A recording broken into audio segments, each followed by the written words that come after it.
His morning crew with Rob, Allison, and Jim. We're in the process of adopting, waiting for our match, and we've been able to connect with families all over the country that are going through the same process. And I wanted to share one of their stories with you because this miracle just unfolded, and I just know it's going to touch your heart like it touched mine.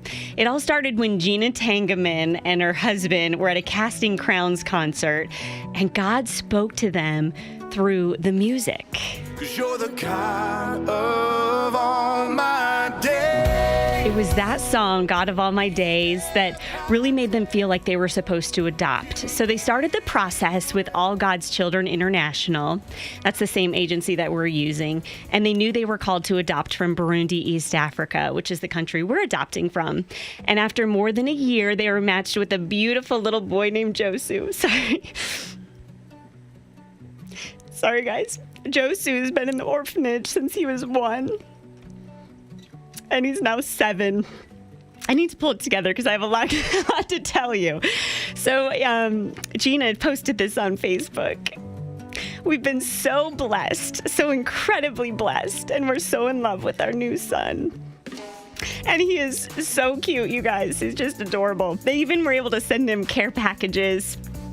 And then they were getting ready to travel to Burundi this month. And then they got some terrible news. She posted this on our group page, and she said it was okay for me to share it. She says, FedEx has lost our passports and visas into both countries as they were en route back to us from Washington, D.C. Our flights are booked, our hotels are booked, our itinerary and embassy and medical appointments in both Burundi and Kenya are all set. Please pray for a miracle. We're so heartbroken. I have no energy left. Please, please pray that FedEx finds our passports and visas and they arrive in time for our trip.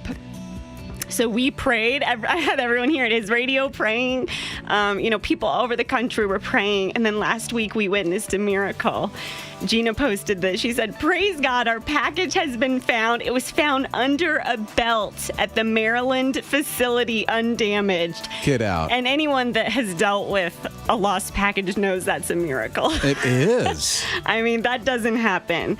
She says, what my husband John and I alone were not able to accomplish in 2 days was accomplished today in 1.5 hours.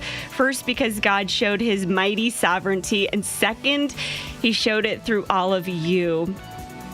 And so today, they're going to get their son. Are they really? Yes. This is the day. Oh, my word. Day. So happy for John and Gina. I know. I am too, as you can tell. I'm so excited for them. But it's also just a reminder to me because the wait is so hard. Yeah, Allison and Tim have been, how many years now has it been? You started the process more than 2 years. Yeah. Yeah, and this little guy's been waiting 7 years to get to his forever home. And just to imagine that moment when he meets his mommy and daddy. There's something about God's timing that's so hard to really comprehend and understand. And you can't tell somebody in the waiting process that because, I mean, it's like your heart breaks. It is. You know? But I'm just so excited for this family and excited, too, because I know that someday that's going to be us. It will be Hopefully without the lost passports and yeah. visas. Although that'll be quite the journey if it does happen.